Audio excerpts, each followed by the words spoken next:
I am MSK, aka Master Swag King, coming at you guys today with another video. And if you guys are returning viewers or new viewers, then please consider subscribing to the channel if you have not already. Leave a like on this video if you enjoyed it and comment down below. Also, make sure you guys hit the notification bell. That way you guys can get notified on whenever I upload a brand new video. And in today's video, we are going to be doing a comic book review on Absolute Batman #2. So if you guys have not had a chance to check out our Absolute Batman #1 comic book review, I would highly recommend you guys go and check that review out. That way you guys can kind of already get to understand what we had already said about the first issue and basically compare and contrast that to how we feel about this issue. So I'll just be completely honest here about this issue. I actually enjoyed it for what it was. It feels very good Lord. Like Michael Bay wrote it at the very end. It was going great. It was going awesome till it got extremely ridiculous. Like, let's just go into it because you want to talk about it so much because we were talking about it backstage before we started the show, right? So yes, backstage.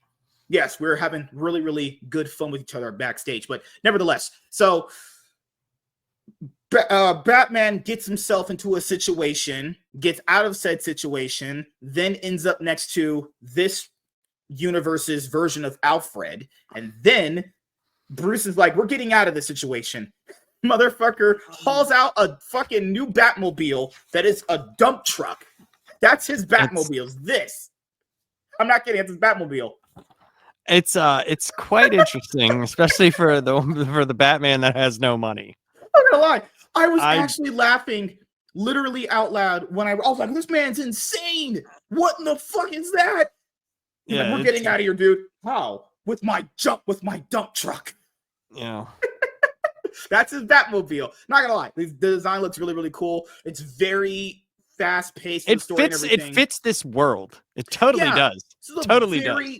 This is a very ridiculous Batman. I mean that as a bad criticism. I mean that as like a good thing because sometimes, you know, not every book obviously has to be this like crime-written noir, bending mind bullshit. This is just very fun for what it is. And outside of that moment, which was very, very ridiculous, because if you kind of start thinking about it, it's so weird because the reason why that's the most ridiculous part about the book is because this was billed, as we've been told by Scott Snyder, it's like, this is Batman without the resources, without Wayne Tech, without the usual Alfred, without the Bat family, without, you know, Lucius Fox. Yes, with a 5-story dump truck that actually takes over as the bottom half of a building. They thought they were in a building, but they were actually in a giant fucking truck. I don't get it. Like, keep in mind, when I first heard this synopsis for this book, I was like, okay, it's not going to be what the main universe is. It's going to be something different. So I was already bought into the idea. And keep in mind, I don't mean this as a bad thing, but you don't have to keep, you know, explaining yourself. We all, but I do know how to make you happy. I know how to make men satisfied. Here's the thing. People take too many times of going, you know, I don't mean this is, it's just fucking I do mean it because I hate you. Fucking talk. Just talk. Oh God. What? Are you my dad now? As you can tell by looking at both cameras here, I'm definitely your dad. Yes. Okay. You can tell. So essentially, he's what Bruce is, but he's not rich. But there's no reason for him not to be rich given the story that Scott Snyder is telling, because he's still very smart. He's still very cunning. Still a great tactician. His life's great, even though he's an engineer. He's still perfectly fine in his life. He's kind of an asshole, though. Yeah. Outside of the personality, he's just a super hard. He still has Bruce Wayne's loner personality. He still has everything Bruce has, except he's not a billionaire.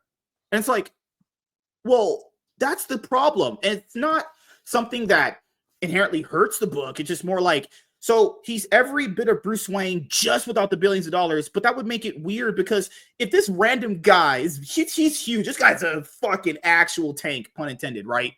Where he can take all these things, no one would notice. Who would notice this man taking those giant ass wheels and just hauling them down the street? Maybe he made them. Where is he getting those guys?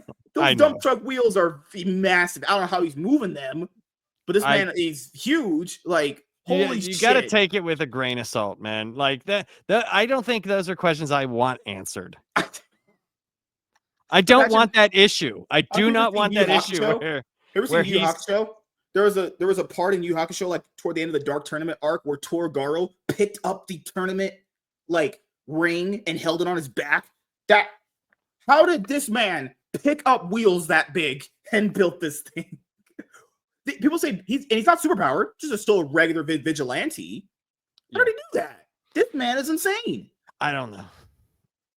I don't know, but I don't want that issue though. If they make a goddamn issue where they're showing him make giant wheels, I'm not going to be happy. To be fair, he's an engineer. He could have made them. He's very smart, as they say. Possible. Yeah, let's review this book. But like, it's just okay. So he's supposed to be like, hidden and everything, the usual Batman stuff, right? He's driving this. How are they not going to track him? How does he not get tracked? Maybe it's got some cloaking on it that didn't cost any money. Maybe he hides behind a tree.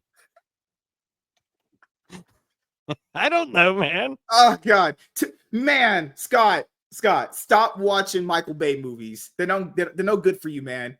But hey, this is gonna be all out crazy, ridiculous Batman.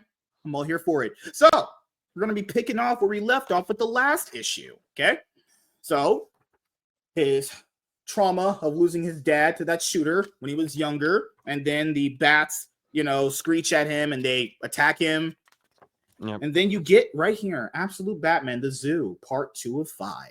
Great double page spread right there. Honestly, yes. Looks awesome. Nick Dragotta, nice. Pretty solid artist on the book. Continues off of the antagonists that were, in Gotham causing a bunch of havoc. We do find out it is Roman Sionis with this gang, the Party Animals. The Party Animals are still causing havoc in Gotham. Batman's been more alert at taking them down. There's this really cool battle scene between them in this aquarium where this also proves how smart he is. This is the part where he was avoiding them on the ceiling, and then he dropped a concentrated version of vinegar into the salt water to turn it into hydrochloric acid. That was really cool. That was honestly a great thing to show off just like how smart he really is at making his gadgets. And they also show you in the book that he can throw knives from his does he have a cape? It looks like he's just throwing knives out of that thing. Okay, so he throws knives out of his cape. Yeah, and he's still just mauling through them. Good. No, you're fine. Go ahead. He's got the cape, he's got the knives for the ears, but he also has those like the gauntlets when he does stuff like this. Yeah, that they come out and he can like aim them all over the place. Basically, he is a walking arsenal as opposed to having like the utility belt that he pulls everything out of. Everything is already ingrained into the suit.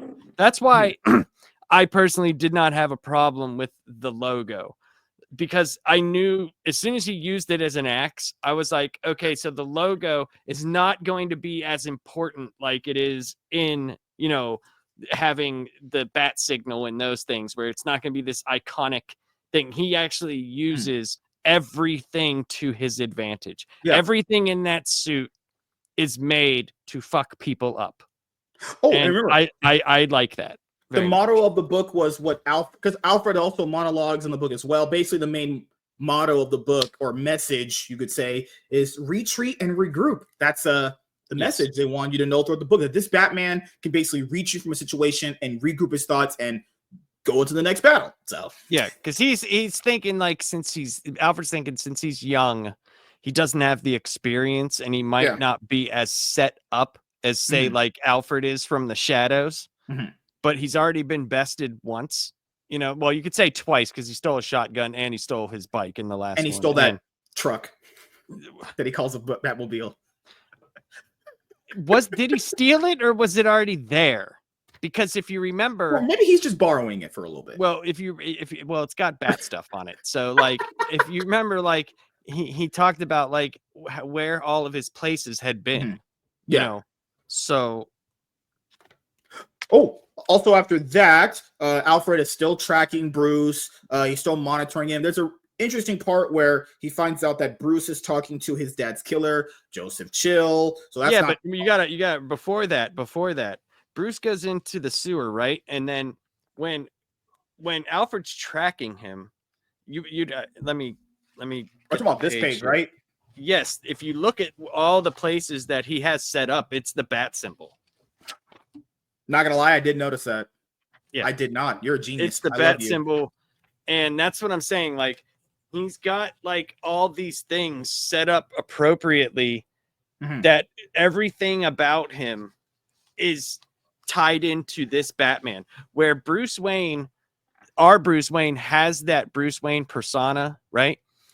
He doesn't have that. He is Bruce Wayne during the day and he does things, but even that Bruce Wayne, we'll see later in the poker game, is still doing Batman work. This should be, in my opinion, Batman without the Bruce Wayne. That's what it Yeah. should be. That would make more sense to me. Mhm. Because like the scenes we see with him as Bruce Wayne, they're not as important in my opinion. Like, yeah, he has his mom and we got to see him say, "Hi, Mom," and we Mhm. get to see him talk to Joe Chill or whatever you want to, yeah, I know it's Joe Chill, but still, Well, like, yeah, Barbara talked to his mom, right? Because his mom visited Jim, right? yeah, Was his that mom her? knows Yeah, Jim and stuff. And like, yeah, so Black it's like, Jim. yes. So I think that it's setting up to me to be more just Batman focused as opposed to Bruce Wayne. There is like, even while he's Bruce Wayne, he's Batman. They're So doing that thing more of like Bruce, like Batman is the main driving factor of the story than Bruce is, because Bruce's well, the stuff, personalities thing, they always have yeah, that question: is Bruce Wayne the actual mask and is Batman the yeah. actual personality? Where in this, it is just Batman, and he only has to focus as Bruce Wayne to get around in the daytime. And then he was getting tracked by the party animals again. Then he had this scene right there where he escaped them, and he has to make this stuff very imagery. That's what I noticed about that first book and this one. They're very image focused. They want you to focus on certain images. But Jim's in the hospital, and then Bruce's mom visits him. Wait. We're not going to talk about freaking, for one long forward moment, he's Batman as fuck. We're not going to talk about that. What do you Come mean? on. Go ahead. Yeah, go ahead. The building, the building explodes and it's in the shape of Batman's face. And he says, he said, "One long advance forward, Batman is fuck." Come on, that's hilarious. Oh, good Lord, man. Hilarious. I like my trucks. That's what I get my kicks off of. My dirty, sick kicks. God, oh, right. So yeah, I just said a moment ago there. Bruce's mom visits Jim. Babs is talking to him. Harvey Bullock is in the book, and as you guys know, if you watch the Batman animated series cartoons, Harvey Bullock kind of doesn't really like Batman as much. They have an antagonistic relationship. Then after that, we get a little bit of a more flashback with Bruce's backstory, where after his dad died, he kind of just distanced himself from everyone, as you can see. Even when his mom tried talking to him, he said, "Just get out of here." So it's telling he really loved his dad a lot. That's kind of a heartwarming moment right there. Heartwarming. I hate you. So I mean, it could be whelming too, I guess. I said warming. Oh No, my God. you totally didn't. You said heartwhelming. I said heartwhelming. Really? Yes, you did. Did I say? Oh my goodness. See, that's why I have a white person here with me. They can correct all my grammar because I watch CNN. You watch CNN? Not necessarily on Tuesday, but I normally haven't always seen criticize ads CNN. because ads sometimes can just be, it breaks your story focus. This double page ad spread right here for DC All In, I thought was really, really, really cool. Look at that. That's great. Cool. Right there. It's a nice spread. It's a nice spread. Yeah. I was spreading my wife's ass, last night. But oh boy. Oh, Here we go. So we get to the Here we point go. where the kind of the motto in the book as well is like, as you said, it's mostly Batman focused, but they do mention stuff from the last book where in the last book, I remember, correct if I'm wrong, he doesn't really visit his friends all that much, or I don't know if these are his friends. No, they are his friends. It's the friends he grew up with, because there was that picture of them. You're right. Yeah. Croc Wayland invited him to a poker game and he was like, "I'm not coming." Yeah. But as he has a friend, Edward Nygma, who is very smart, when he takes something from one of the party animals, he takes one of their masks, he ends up showing up to the poker game. And then at this poker game, his friends are Edward Nigma, Yes. Oswald Cobblepot, you have Killer Croc, and then you also have Harvey Dent. Those are his friends. Yeah, And then basically missing is Selena Kyle. Oh, oof. So was he having some hot sex with Selena before he got to this? Why? Are you saying he got in that pussy? Oh, dude, zingers right there. Absolute. That's not zingers. a zinger, though. What do you? Oh my god. That's not a zinger. A zinger. Are you saying that he was spreading them ass cheeks before he got to his friends? Yes. Yes, that's what I'm saying. Oh god. Okay. So basically the point of this part is that I think it was Riddler tipped Bruce off about a guy that he needed to go see in order to get more information on the party animals. So that's how Bruce was taking it, but Bruce wasn't telling these Batman, obviously. You could tell that he was fishing for information out of them with what they knew. Not in an antagonistic way, not like a, hey, I'm not going to treat these guys like my friends, but you could tell he was there to get a lead on something that he was looking for. Mm-hmm. And then he does get the lead he was looking for. And he goes. Well, he asks him about the tech in the helmet. Yeah. Because he's like, I don't have anything to bet. That's another thing where he doesn't have money, right? But he's like, buy these tires. I got this, and he's got one of the helmets. And Edward Nigma is very intrigued by the helmet. He wants to look at it, and he starts seeing what technology's in there, and he's like kind of telling him like, hey man, this stuff is like highly advanced. Whatever you're getting into is way over your head. So they're showing that like his friends, even though he's a loner, he's still Bruce to them. And it's like they don't think of him as that guy that could possibly take care of himself in this type of situation. Like you're getting in way over your head here. He does get his lead, as I just mentioned a moment ago, goes to the place. And let's be honest here. We've seen this happen in not just movies, television, anime. When anyone's doing anything crime detective related, they go with the flash drive, they hook it into the computer, and then they get caught. At some point, they do get caught. That's just always how that goes.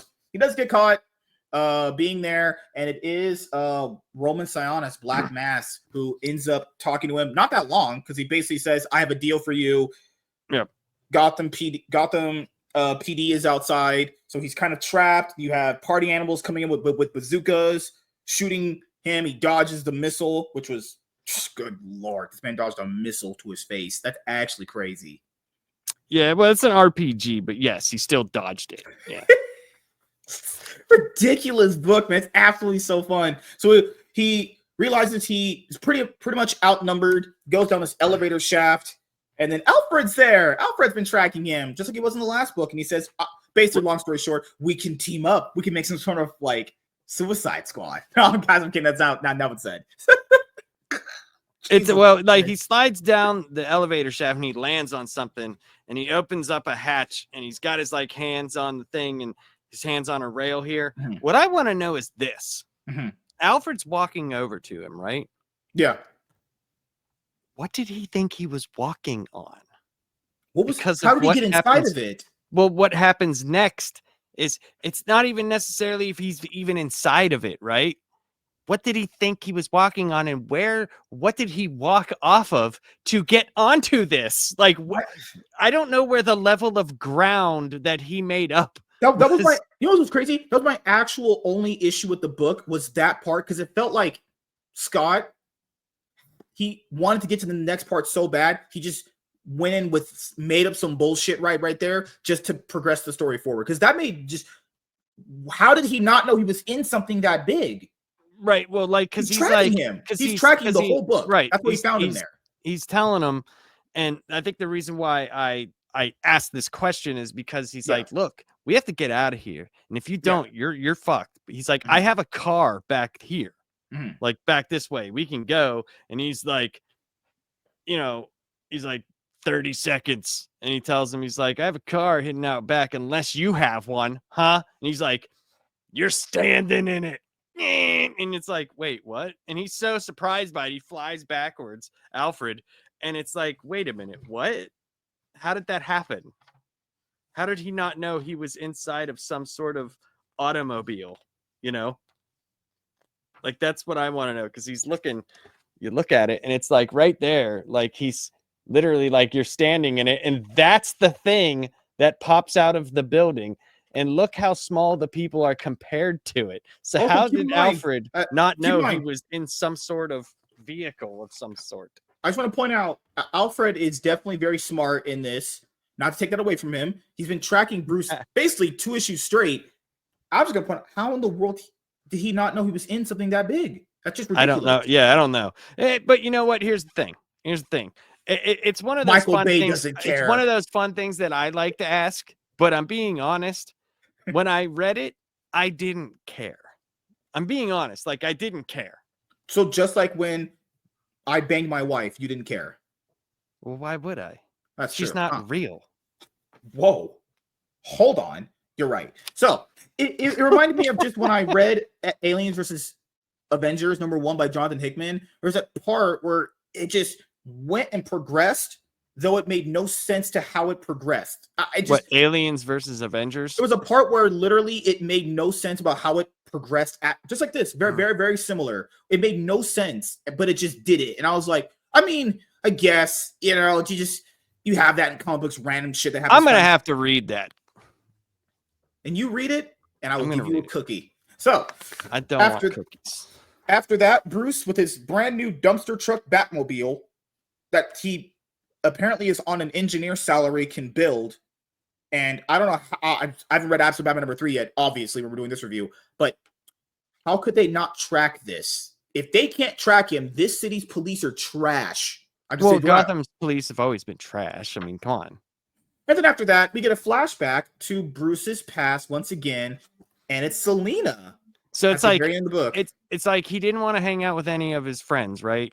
But Selina was the one person that could talk to him through like his dad's thing. Like, it's the only person that he acknowledged and didn't shun away, you know, because his friends, like all the guys, Edward, all them, the same guys at the poker game, they were outside his window, like, come on, Bruce, come on out. We want to hang out. And he's like, fuck you. No.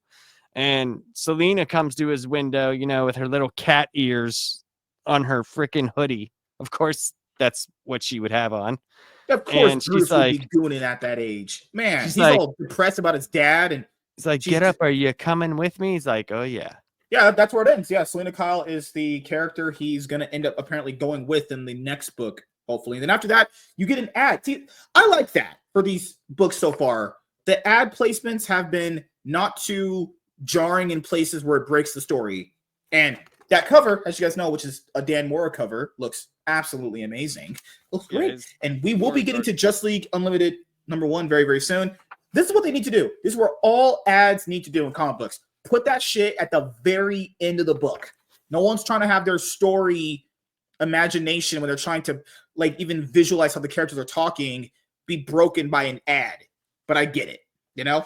And then after that, that's how book 2 ends for Absolute Batman. So, yeah, overall, you know, very fun issue. It's just the very end where they just made some nonsense out of Alfred not knowing that he was inside of a giant Batmobile like that. And they just progressed the story in that very odd, weird way. But other than that, I enjoyed it. It was fun. It's ridiculous, crazy.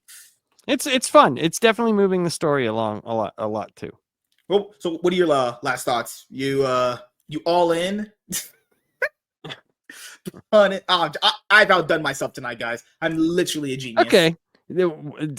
Z said it was so big that he didn't even realize he was in a vehicle. Okay. I got you. I got it. It was so giant that how could you even know that it was a vehicle? And it was dark.